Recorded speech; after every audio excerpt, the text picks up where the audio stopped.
కుంకుమతో పాలు పన్నీటితో శ్రీగంధపు ధారతో పంచామృతాలతో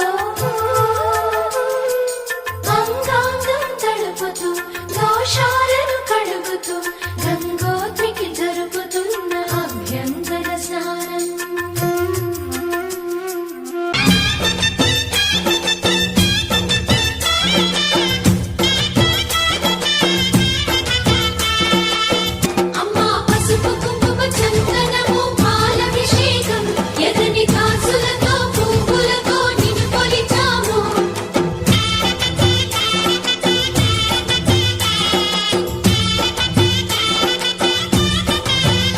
అమ్మా చందనమే పూసిన ఒళ్ళు చూడు, అమ్మా